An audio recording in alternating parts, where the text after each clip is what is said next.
அவ்வளோ பெரிய வழக்கறிஞருடைய குடும்பத்தில் இருந்தால் நம்ம இந்த சொத்தை வாங்கியிருக்கோம். அது அவரும் வந்து தான் ஒன் ஆஃப் தி செல்லர், நமக்கு வந்து விற்றுருக்காங்க. ஆனால் இவங்க என்ன பண்ணுறாங்கன்னு சொன்னால், ஒரு போலி ஆவணம் கேட்டால் நாங்கள் உயில் எழுதி வச்சுருக்காங்க எங்களுக்கு சொல்லி, சரி நாங்கள் என்ன பண்ணணும், எங்களுக்கு ஒரு அமௌண்ட்டு கொடுங்க, 2 கோடி இல்லை 3 கோடி கொடுங்க, சந்தை மதிப்பு தான் வந்து 6 கோடி 8 கோடி இருக்க சொல்லி எல்லாரையும் மிரட்டுறாங்க. அதில் வந்து பார்த்தீங்கன்னா பாதிக்கப்படுறது நானும் ஒருத்தன் தான். இது நிலைமை இப்படி இருக்க, இது குறித்து பார்த்தா தொடர்ச்சியாக நம்ம வந்து அரசாங்கத்தினுடைய கவனத்துக்கு, முதலமைச்சருடைய கவனத்துக்கு கொண்டு செல்றோம். ஆனால் இது வரைக்கும் அவர் வந்து இதுக்காக வந்து செவி சாய்க்கவும் இல்லை. இங்கே இருக்கின்ற அமைச்சரும் இது குறித்து எந்த ஒரு நடவடிக்கையும் எடுத்த மாதிரி தெரியல. எங்களுடைய குற்றச்சாட்டு எல்லாம் என்னன்னு சொன்னா, சேகர் பாபு தன்னுடைய அதிகாரத்தை தவறாக பயன்படுத்தி ஷாஜகான், குவிண்டன் தாஸ் போன்ற நில அபகரிப்பாளர்களுடைய துணையோடு போலி ஆவணங்கள் தயாரித்து நில உரிமையாளர்களை மிரட்டுவது, மிரட்டி பணம் பறிப்பது. அந்த பணத்தை முதலமைச்சருக்கு கொடுக்கின்ற காரணத்தினால் முதலமைச்சர் இது குறித்து எந்த ஒரு நடவடிக்கையும் எடுப்பதில்லை. இதை காதில் கூட வாங்கிக்கிறது கிடையாது. நாங்கள் இவ்வளோ பெரிய குற்றச்சாட்டை சொல்கிறோம். 10,000 கோடி ரூபாய் சொத்து தமிழகம் முழுவதும் அவங்க வந்து அபகரிக்க பார்க்குறாங்கன்னு சொல்லி, ஆனால் அதுக்கு உண்டான எந்த ஒரு நடவடிக்கையும் எடுக்கலை. நீங்கள் அந்த பேட்டியில் பார்த்தீங்கன்னா அவர் குவிண்டன் தாஸ் வந்து சொல்கிறார், எங்களுக்கு வந்து கொடுக்கப்பட்ட, எனக்கு வந்து உயில் கொடுத்துருக்காங்கன்னு. ஆனால் அந்த குவிண்டன் தாஸ் மீது 2 நில அபகரிப்பு வழக்கு வந்து பார்த்தீங்கன்னா தாம்பரம் கோர்ட்டில் இன்னைக்கு நடந்துருக்கு. நான் வேணா அதை வெளியிடுறேன்.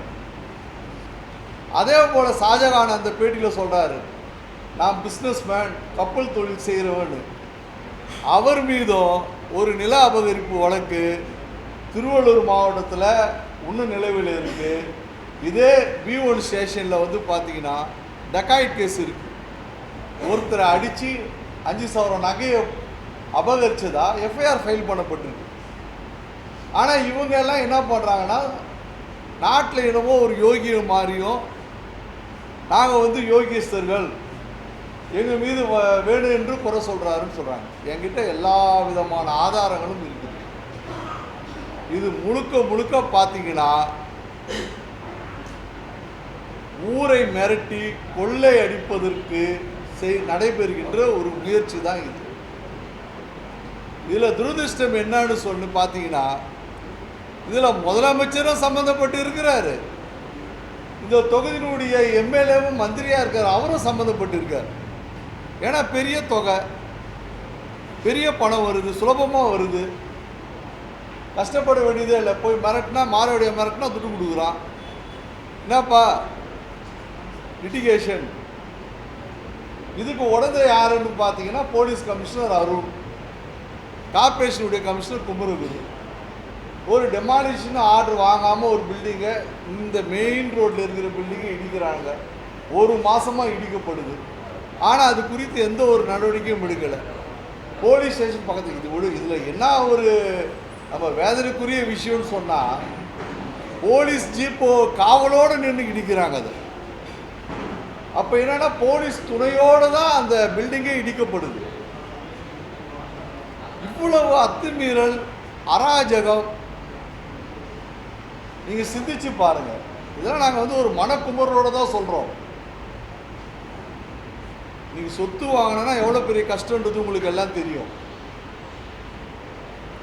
ஒரு சொத்து வாங்குறப்போ இப்படிப்பட்ட தொல்லைகளை கொடுப்பதற்கென்று ஆளுங்கட்சியினர், அதுவும் முதலமைச்சரும் ஒரு அமைச்சரும் செயல்படுகிறார்கள் என்று சொன்னால் நீங்கள் சிந்திச்சு பாருங்கள். சாதாரண ஒரு குடிமகனுடைய நிலவரம் என்ன? இந்த சொத்து விவகாரத்தில் ஏதோ ஒரு வகையில் ஆம்ஸ்ட்ராங் இடையூறாக இருந்திருக்கிறாரு. அது அடுத்த கட்டமாக வெளியிடுறேன். இந்த சொத்துடைய அபகரிப்பில், நில அபகரிப்பில் ஆம்ஸ்ட்ராங் இவங்களுக்கு தடைக்கல்லாக இருக்கிறாரு. முதலமைச்சருக்கும் சேகர் பாபுக்கும் தடையாக இருக்கின்ற காரணத்தினால் அவர் கொலை செய்யப்படுகிறார். அடுத்து தடையாக இருக்குது யாருன்னு பார்த்தீங்கன்னா, இதே பகுதியில் இருக்கின்ற காக்காதோப்பு பாலாஜி. சம்பந்தமே இல்லாமல் கூட்டு போய் என்கவுண்டர் பண்ணுறாங்க. என்கவுண்டரே இல்லை, அது இவர்களுக்காக நடத்தப்பட்ட கொலை தான். அது இந்த விஷயத்தை மறைக்கணும் என்பதற்காக செய்யப்பட்ட கொலை தான் அது. மூணாவது, இந்த விஷயத்தை கையில் நான் எடுத்ததுனால என்ன பண்ணாங்கன்னா, எனக்கும் ஒரு அச்சுறுத்தல். யார் மூலியமானு பார்த்தீங்கன்னா, என்னுடைய உறவினர்களே ஒன்று தருதலையாக இருக்குது. அந்த தருதலையை விட்டு என்கிட்ட சண்டை போடுற மாதிரி அவனை வாக்குவாதத்தில் ஈடுபட வைக்கிறாங்க. ஒரு நாள் ஃபோனில் பேசி எனக்கு கொலை மிரட்டல் விடுறான். என்னை வா ஒரு இடத்துக்கு கூப்பிட்றான். ஆனால் என்னவோ நல்ல காலம், நான் அந்த இடத்துக்கு போகல. அதுக்கப்புறம் பார்த்தீங்கன்னா தகாத வார்த்தையில் பேசுகிறான். நான் உன்னை கொலை பண்ணிவிடுவேன்னு சொல்கிறான். இது நடந்தது பார்த்தீங்கன்னா நவம்பர் மாதம் 5ஆம் தேதி. நான் 11ஆம் தேதியே கம்ப்ளைண்ட் கொடுத்து கிட்டத்தட்ட ஒரு 3 மாதமாக ஃபாலோ பண்ணுறோம் அந்த தரணிகுமார் என்ற நபருக்கு. இது வரைக்கும் பார்த்தீங்கன்னா, அதாவது இந்த போலீஸ் மனுஷனாக கூட மதிக்க மாட்டாங்க. ஒரு மனிதன் ஒரு 10 முறை நான் கடிதம் எழுதியிருப்பேன், 10 முறை நான் நேரில் போய் சந்திச்சிருப்பேன். ஆனால் இது வரைக்கும் ஒரு சின்ன பதில் கூட கொடுக்காதவர் பார்த்தீங்கன்னா அந்த டிசி பாஸ்கரன். அதே போல் இங்கே இருக்கிற டிசி சுந்தரவடிகள், அருண், இந்த 3 பேருடைய காம்பினேஷன் இருக்கு பாருங்க. ஒட்டுமொத்த வடச்சென்னையும் லூட் அடிக்கிறது தான் இவங்களுடைய வேலையேங்க. அருண், அங்கே இருக்கிற டிசி பாஸ்கர், இங்கே இருக்கிற டிசி சுந்தரவடிகள், இந்த 3 பேருடைய கூட்டணி என்னன்னு பார்த்தீங்கன்னா ஒட்டுமொத்த வடச்சென்னையும் லூட் பண்ணுறது தான். அதுக்கு தலைவர் யாருன்னு பார்த்தீங்கன்னா இருக்கின்ற அமைச்சர் சேகர் பாபு. அதுக்கு ஆசீர்வாதம் உறுதுணையாக இருப்பது யாருன்னு பார்த்தீங்கன்னா முதலமைச்சர். நான் கேட்குறேன், நீங்கள் அடிக்கின்ற கொள்ளையடித்து சம்பாதிக்க வேண்டும் என்பதற்கு தடையாக இருப்பவர்களை கொலைதான் செய்வது முடிவு என்று சொன்னால் இது என்ன ஆட்சியா காட்டாட்சியா? நம்ம எங்கே இருக்கிறோம்? நீங்கள் சிந்திச்சு பாருங்க. முதலமைச்சரும் அமைச்சரும் கொள்ளை அடிப்பதற்கு ஊரில் இருக்கிறவங்களாம் கொலை தான் பண்ணி வாழணும்னு சொல்லி சொன்னால் நீங்கள் சிந்திச்சு பாருங்க. நான் ஏதோ அரசியல் காழ்ப்புணர்ச்சி காரணமாக பேசலை, உணர்ச்சி பொங்க பேசுகிறேன். இந்த நாட்டினுடைய குடிமகனாக இருந்து பேசுகிறேன், ஒரு பாதிக்கப்பட்ட மனிதனாக இருந்து நான் பேசுகிறேன். ஆனால் இதுவரை சட்ட ரீதியாக எவ்வளவோ நாங்கள் போராடிட்டு இருக்கிறோம். கடிதம் அனுப்புகிறோம், ரைட் டு இன்ஃபர்மேஷன் ஆக்டில் கேட்குறோம், பதில் கிடையாது. அவர் டிசிக்கு கேட்டோம், பதில் கிடையாது. கார்பரேஷன் கேட்குறோம், பதில் கிடையாது. எதுக்குமே பதில் சொல்லாமல் நம்ம கொடுத்துருக்கின்ற புகார் மீது இல்லை ஒன்று நான் கொடுத்தது பொய்யான புகார் அப்படின்னா எனக்கு ஒரு லெட்டர் கொடுங்களேன். நாங்கள் தீர விசாரிச்சிட்டோம், நீங்கள் சொல்கிறதெல்லாம் பொய், உண்மைக்கு மாறாக இருக்குதுன்னு சொல்லி நீங்கள் சொல்லுங்களேன். ஆனால் நிச்சயம் சொல்வேன், 4ஆம் தேதி மக்கள் நல்ல தீர்ப்பை கொடுப்பார்கள். அண்ணன் எடப்பாடியார் அவர்கள் முதலமைச்சராக அமர்கின்ற பொழுது இதற்கெல்லாம் ஒரு முற்றுப்புள்ளி நிச்சயம் வைக்கப்படும். உப்பு தின்னவன் தண்ணி குடிச்சு தான் ஆகணும், தப்பு பண்ணவன் சிறைசாலை சென்று தான் ஆகணும். இதுதான் உலக நீதி. அதனால் முதலமைச்சருக்கும் சொல்லுவேன், இங்கே இருக்கின்ற அமைச்சர் சேகர் பாபுக்கும் சொல்லுவேன், தங்களை திருத்திக் கொள்ளுங்கள். கொள்ளை அடிப்பதற்கு எந்த அளவிற்கு வேணால் போகலாம் என்ற எண்ணம் உங்களுக்கு தொடருமே ஆனால் இலங்கையில் ராஜபக்சேக்கு என்ன நடந்ததோ அதுதான் ஒரு நாள் மு.க. ஸ்டாலின் அவர்களுக்கும் அரங்கேறும். உங்களுடைய கேள்வி சார். நான் வேறு ஏதாவது சொல்லணுமா? நான் ரொம்ப ஷார்ட்டாக முடிச்சிட்டேன்.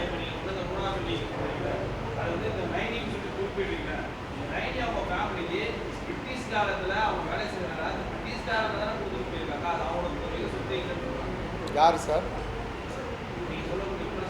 இல்லை சார், யார் சொல்கிறான்னு கேட்டேன். யாருடைய பூர்வீக சொத்து இல்லைன்னு சொல்கிறாங்க.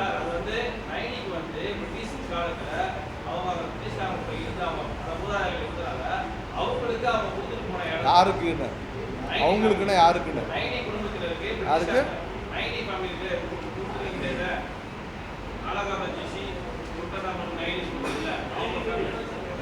ஒரு நிமிஷம் இருக்கு கேட்டோம். யாருக்குன்னு திருப்பி இப்போ வந்து நீங்கள் வந்து இல்லை வட மாநில ஆளுக்கு பேசுகிறீங்களா இல்லை சேம்பர்ஸுக்கு சம்மந்தமாக பேசுகிறீங்களா? சேம்பர்ஸ் சம்மந்தம். ஓகே, குட், நல்ல கேள்வி. நான் சொல்லிட்டுங்களா, ஒரு நிமிஷம் இருங்க.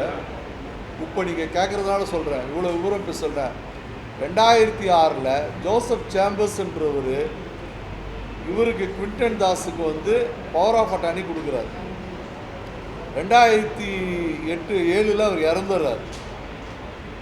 இறக்குறப்பயே அவங்க மீது வந்து 2 நில அபகரிப்பு வழக்கு போடப்பட்டது.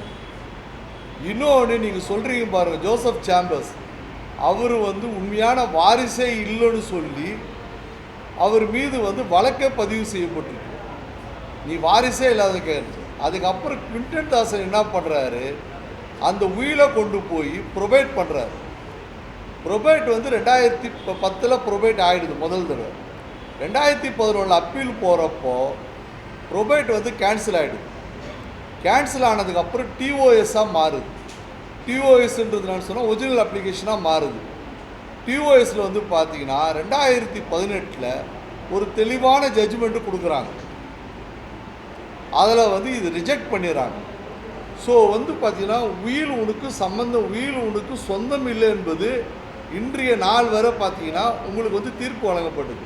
நீ நல்லவனாக தான் என்ன பண்ணிடணும், 2018 உனக்கு வந்து இதுவாகிருந்து சொன்னால் அன்றைக்கி அப்பீல் போயிருக்கணும். அப்பீலும் போகல. ஆனால் ஊராருக்கு தொந்தரவு கொடுத்துட்டுருக்குன்னா அப்போ என்ன அர்த்தம்? அப்போ இதை வச்சு மிரட்டி அரசியல்வாதியை வச்சு துட்டு பறிக்கணும், அதுதானே நோக்கம். போலீஸ் அதிகாரிகள் இருக்காங்க, போலீஸ் அதிகாரிகள் சொல்கிறது செய்வாங்க அப்படின்றதான அர்த்தம். நான் தான் இவ்வளோ தெளிவாக சொல்கிறேன்னு. உங்களுக்கு 2018 தீர்ப்பே வழங்கப்பட்டுருச்சு. அந்த உயில் என்பது போலியான உயில்னு தீர்ப்பே வழங்கப்பட்டுருச்சு. நீ தீர்ப்பு 2018 வழங்கப்பட்டதுக்கு அப்புறம் நீ என்ன பண்ணியிருக்கணும், நேர்மையானவனா இருந்தால் அப்பீல் உடனே போயிருக்கணும். ஏன் அப்பீல் போகலை? இன்றைக்கி என்ன இது 8 வருஷம் அப்பீல் போகலை. அப்பீல் போகாமல் காத்துட்ருக்குற. ஏன்னு சொன்னால் அதிமுக ஆட்சி, அம்மாவுடைய ஆட்சி, ஆனால் எடப்பாடியார் ஆட்சி இருக்கின்றப்போ இந்த நில அபகரிப்பு என்பது மிகப்பெரிய குற்றமாக கருதப்பட்டு அவங்க மீது வந்து உடனடியாக நடவடிக்கை எடுக்கப்பட்டது. அதனால் பயத்தோடு இருந்தாங்க. ஆட்சி மாற்றம் வந்து திமுக வந்த உடனே இந்த கும்பல் திருப்பி வந்து வேலையை செய்ய ஆரம்பிக்கிறப்போ உட்காந்து பேசுது. இவ்வளோ 10,000 கோடி ரூபா சொத்துக்கு வந்து நான் ஒரு பேப்பர் வச்சுக்கிறேன், வெள்ளை பேப்பரில், இதை வந்து நீங்கள் வந்து நான் இந்த ஆட்களை போய் மிரட்டுறேன், நீங்கள் எனக்கு போலீஸ் மட்டும் எனக்கு உடனடியாக இருந்தால் போதும், போலீஸ்கிட்ட தான் ஓடி வருவாங்க, போலீஸ்கிட்ட உடனடியாக இருந்தால் போதும், நாங்கள் பார்த்துக்கிறோம் அப்படின்னு அவங்க சொல்கிறாங்க. அப்போ வந்து பார்த்தீங்கன்னா மிரட்டுறாங்க, அவ்வளோதானே. சரி, இப்போ எங்களை பொறுத்த வரைக்கும் சார் சொந்த இடம்ன்றதுனால தைரியமாக இருக்கிறோம். இதே பில்டர் வாங்கி தான் என்ன பண்ணியிருப்பான், அவன் வந்து வட்டி கணக்கு தான் போடுவான். ஒரு ப்ராஜெக்ட் போடுறோம், 10 கோடி ரூபா போடுறோம், எது 1 வருஷம் டிலே ஆச்சுன்னு சொன்னால் நமக்கு கஷ்டம், எதுக்குப்பா முன்ன பொண்ணை கேட்குறது கொடுத்துருப்பா, அதுதானே பண்ணுவாங்க. அப்போ அதுக்கான முயற்சி தானே. இதுக்காக இந்த அரசு இருக்குது, இதுக்காக ஒரு முதலமைச்சர் இருக்கார், இதுக்காக ஒரு அமைச்சர் இருக்கிறாரு. ஏதோ சினிமா படத்தில் வர மாதிரி உத்தம புத்திர மாதிரி வேஷம் போட்டு சாமியார் மாதிரி வேஷம் போட்டு சுற்றுறாரு. இது நியாயமா, அடக்குமா கேட்குறேன், சொல்லுங்க. நாங்கள் வயிறு எரிஞ்சு பேசுகிறோம். உண்மையிலே சொல்கிறேன், வயிறு எரிஞ்சு பேசுகிறோம். உழைச்சி சம்பாதிக்க கற்றுக்குங்க. ஊரை கொள்ளடிச்சு சம்பாதிக்க ஆசைப்படாதீங்க. உங்களுக்கு சைக்கிள் ஓட்டணும்னு ஆசை இருக்கும், அதுக்காக ஊர் பணத்தெல்லாம் கொள்ளடிச்சுட்டு தான் ஓட்டணுன்றது அவசியம் இல்லை. வேற ஏதாவது இருந்தால் சொல்லுங்க சார், கேளுங்க சார்.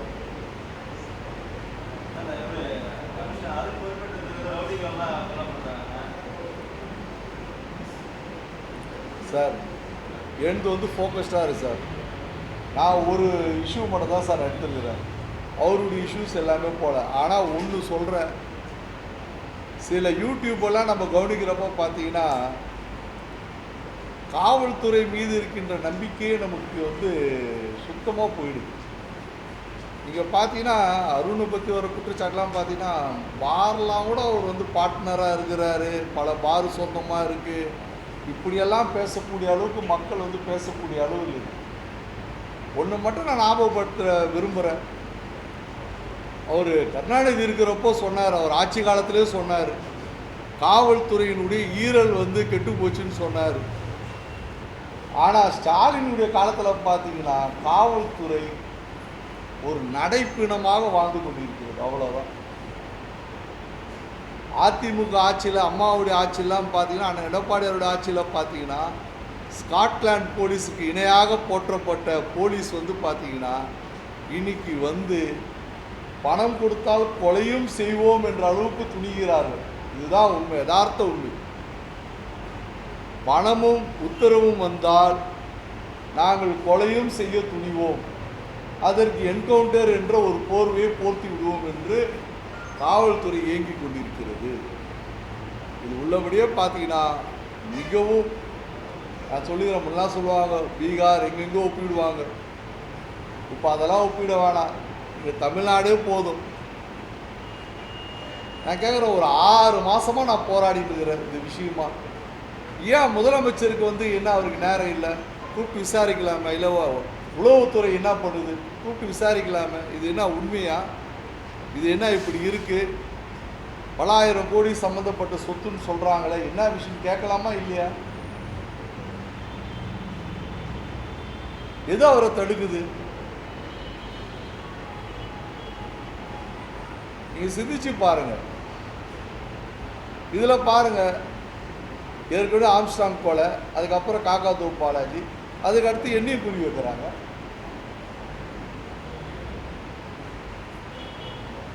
இதெல்லாம் நீங்கள் வந்து இன்னைக்கு விளையாட்டாக இருக்கும், நாளைக்கு அதனுடைய சம்பவங்கள் நடக்கிறப்போ தான் உங்களுக்கு தெரியும்.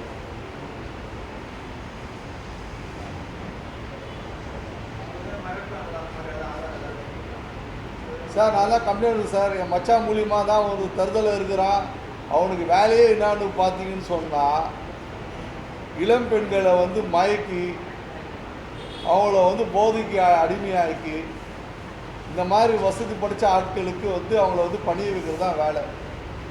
குறிப்பாக சொல்லணும்னு சொன்னால் உதயநிதிக்கு பல தம்பிகள் இருக்கிறாங்க பாருங்கள், அந்த தம்பிகளில் ஒரு தம்பி இந்த தம்பி, புரியுதா உங்களுக்கு? புரியுன்னு நினைக்கிறேன், நாகரீகமாக சொல்லியிருக்கிறேன்.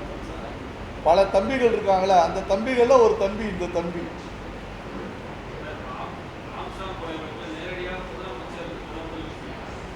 ஆமாம் சார், இந்த இடம் பிரச்சனை தான் சார். எனக்கு தெரிஞ்சு ஒன்று சார், 10,000 கோடி இருக்குது சார். இது மாதிரி 10 பேர் என்ன சார் ஆச்சு, 1 லட்சம் கோடி சார். 1 லட்சம் கோடி நீ மிரட்டி துட்டு வாங்கினா எவ்வளோ சார் வரும் உங்களுக்கு?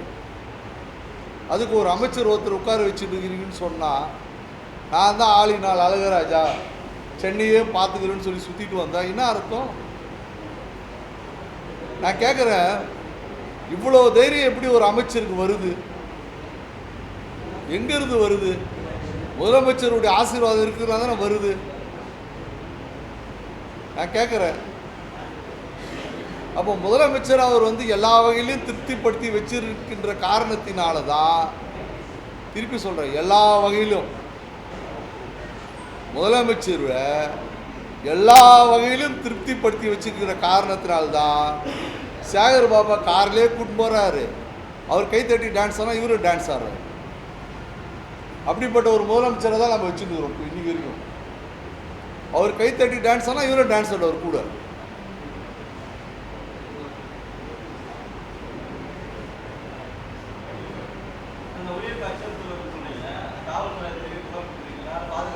சார் 6 மாதமாக புகார் கொடுத்து வச்சுருக்கேன் சார். சொன்னார் தரணிக்குமார் வந்து எனக்கு மிரட்டல் விட்டான்னு சொல்லிட்டு 5/11 இப்போ 2025 நடந்தது. 6/11 கம்ப்ளைண்ட் கொடுக்குறேன். கம்ப்ளைண்ட் கொடுக்குறப்ப இதில் ஒரு யதார்த்த உண்மை பாருங்கள். என்கிட்ட ஸ்டேட்மெண்ட் எடுக்கிறதுக்கு அந்த ரைட்ரு வந்தாங்க. வந்தப்போ அவங்க என்ன பண்ணாங்கன்னா அந்த சிடிஆர் ரிப்போர்ட்டை எடுத்து மேலே போட்டாங்க. அந்த சிடிஆர் ரிப்போர்ட்டை நான் பார்க்குறப்ப பார்த்தீங்கன்னா 5ஆம் தேதி 4 மணிக்கு அந்த தரணிக்குமார் என்பவன் வந்து பார்த்தீங்கன்னா இவரோட சேகர் பாபோடு 2 தடவை தொடர்பு கொண்டிருக்கான். அந்த சிடிஆர் ரிப்போர்ட்டில் பார்த்தீங்கன்னா 5ஆம் தேதி நைட்டு என்கிட்ட பேசுகிறான். 4 மணிக்கு பார்த்தீங்கன்னா 2 முறை சேகர் பாபுகிட்ட பேசுகிறேன். சேகர் பாபுகிட்ட ஃபோன் பண்ணுறான், கட் பண்ணுறாரு. ஃபோனில் பேசலை. அப்போ அவன் ஃபோன் பண்ணால் இன்ட்டு போடுது, வேறு நம்பர்லேருந்து கூப்பிட்டு வரான். என்னான்னு தெரியல. அவர் விசாரிச்சா தான் தெரியும். அவருக்கும் தரணிக்குமாருக்கும் என்ன உறவுன்றது அவர் விசாரிச்சா தான் தெரியும். அவருக்கு ஏன் அவன் ஃபோன் பண்ணியிருக்கிறான்.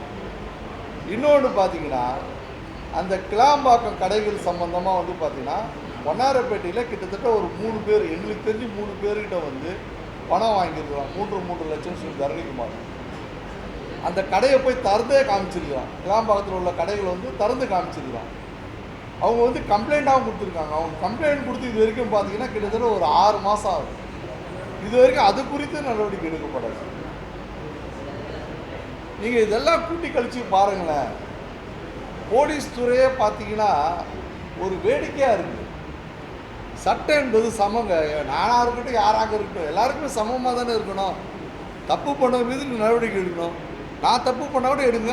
அதனால என்ன தப்பு இருக்குது?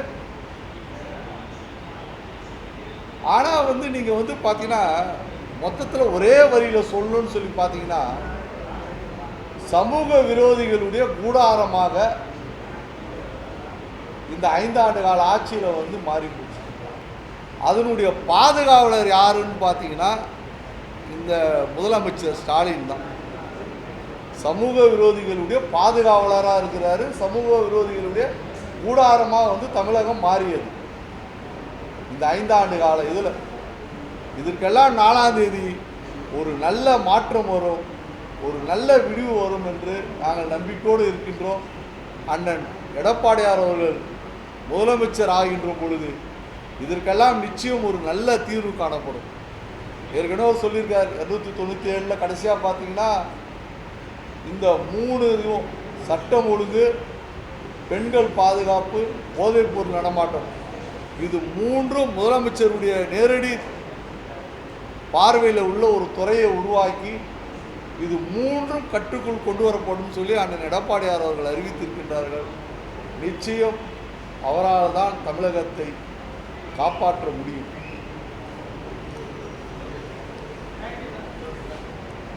ஓகே, வேறு எதுவும் கேள்வி இல்லை.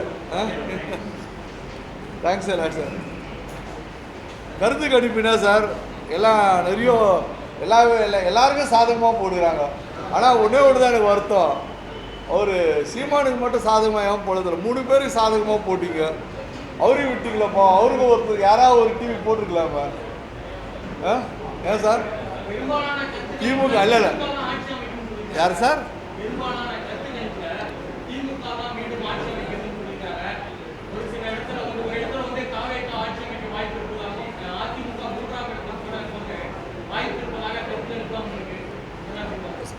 சார் நீங்கள் பழைய வரலாறு எடுத்து பார்த்தீங்கன்னா 1998 பாராளுமன்ற தேர்தல் அம்மா வந்து என்டிஏவோட கூட்டணி வைக்கிறாங்க, பிஜேபியோட கூட்டணி வைக்கிறாங்க. அன்றைக்கி வந்து பார்த்தீங்கன்னா கருத்து கணிப்பு என்ன சொன்னாங்க, 33 இடத்துல வந்து திமுகவும் தமாகவும் தான் ஜெயிக்கும், வெறும் 6 இடத்துல தான் அதிமுகவும் பிஜேபி ஜெயிக்கும்னு சொன்னாங்க.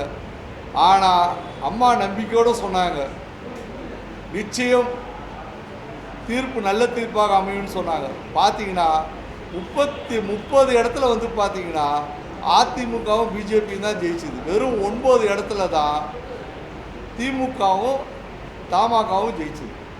அதே போல் நீங்கள் 2011 2016 எடுத்து பாருங்கள், பெரும்பான்மை என்ன சொன்னாங்க? எல்லாரும் சொன்னது திமுக தான் ஆட்சி அமைக்கும், அதிமுக வந்து எதிர்க்கட்சியாக தான் இருக்கும்னு சொன்னாங்க. நான் மீண்டும் உங்கள்கிட்ட நான் நினைவூட்ட கடமைப்பட்டிருக்கிறேன். 2016 எல்லாருமே சொன்ன ஒரே கருத்து என்னன்னு சொன்னீங்கன்னா, திமுக ஆட்சி அமைக்கும், அதிமுக வந்து எதிர்க்கட்சியாக தான் வரும். நாங்கள் அம்மா ஆனால் ஒன்றே ஒன்று, டைம்ஸ் நவ் மட்டும் 139 இடம் வரும்னு சொன்னாங்க. நீங்கள் பார்த்தீங்கன்னா 134 இடத்துல அம்மா ஜெயித்தாங்க. அதுதான் மீண்டும் திரும்ப போகுது. 2016 டைம்ஸ் நவ் சொன்னது தான் மீண்டும் நடக்க போகுது. நீங்கள் பாருங்கள், இது கூட நீங்கள் பாருங்கள். நான் என்கிட்ட நிறைய நான் எடுத்து பார்த்தேன்.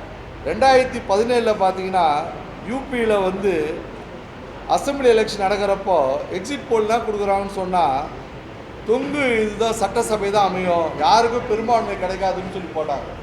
உங்களுக்கு ஞாபகம் இருக்குன்னு நினைக்கிறேன். 2017 சார் நீங்கள் தான் கேள்வி கேட்டு கம்பிட்டுருக்கீங்க. 2017 யூபியில் வந்து பார்த்தீங்கன்னா தொங்கும் சட்டமன்றம் தான் அமையும்னு சொன்னாங்க. ஆனால் பிஜேபி 312 வந்து 312 வெற்றி பெற்று தனி பெரும்பான்மையோடு ஆட்சி பிடித்தது. அதே போல் சத்தீஸ்கரில் பார்த்தீங்கன்னா 2023 எல்லாரும் சொன்னாங்க காங்கிரஸ் தான் ஆட்சி அமைக்க போகுதுன்னு சொன்னாங்க. ஆனால் காங்கிரஸ் வந்து 35 சீட்டு தான் வந்தது, பிஜேபி 54 சீட்டு வந்திருக்கு. அதே 2024 ஹரியானாவில் பார்த்தீங்கன்னா அதே தான் எக்ஸிட் போல் என்ன சொல்கிறாங்கன்னு சொன்னால், காங்கிரஸ் தான் ஆட்சி அமைக்கும்னு சொல்கிறாங்க. ஆனால் ஓட்டு என்றப்போ பார்த்தீங்கன்னா பிஜேபி ஆட்சி அமைக்குது. அதே போல் லோக்சபா தேர்தலில் பார்த்தீங்கன்னா 2024 என்டிஏக்கு வந்து பார்த்தீங்கன்னா 400 ஜெயிக்கும்னு சொல்லி கொடுத்தாங்க. ஆனால் 293 தான் ஜெயிச்சு உண்மையான ரிசல்ட் பார்த்தீங்கன்னா. அதே போல் ஜார்க்கண்டில் பார்த்தீங்கன்னா என்டிஏ தான் வந்து 42 சீட்டு ஜெயிக்கும், நெக் டு நெக்குனாங்க. ஆனால் அங்கே பார்த்தீங்கன்னா காங்கிரஸ் தான் ஆட்சி அமைச்சிது, இந்திய கூட்டணி ஆட்சி அமைச்சிது. என்டிஏ வந்து பார்த்தீங்கன்னா படுதோல்வி அடைஞ்சிது, 24 சீட்டு தான் வந்தது. அதனால் கருத்து கணிப்பு வந்து எல்லாமே உண்மையானதாக வரலாறு இல்லை, அதுக்கு எதிர்மறையாக அப்படியே வந்திருக்கு. இது வந்து நான் ஆல் இண்டியாவிலையும் பேசுகிறேன், நம்ம தமிழ்நாட்டிலையும் பேசுகிறேன். தமிழ்நாட்டில் 2016 பார்த்தீங்கன்னா டைம்ஸ் நவ்வை தவிர்த்து இது எல்லோரும் சொன்னது ஆளுங்கட்சியாக போகிறது திமுக தான், அதிமுக எதிர்கட்சியில் தான் வரிசையில் அமரும்னு சொன்னாங்க. ஆனால் வரலாறு மாறியது. அதே போல் இன்றும் பெரும்பான்மை வந்து திமுக சொல்கிறாங்க, டைம்ஸ் நவ் இன்றைக்கும் சொல்கிறாங்க அதிமுக தான் ஆட்சி அமைக்கும்னு சொல்லி. அந்த 2016 வரலாறு 2026 நடக்க போகுது. நிச்சயம் ஒரு நல்ல ஆட்சி மலரும். அண்ணன் எடப்பாடியாருடைய தலைமையிலே அந்த நல்ல ஆட்சி நிச்சயம் தமிழகத்திலே அமையும்.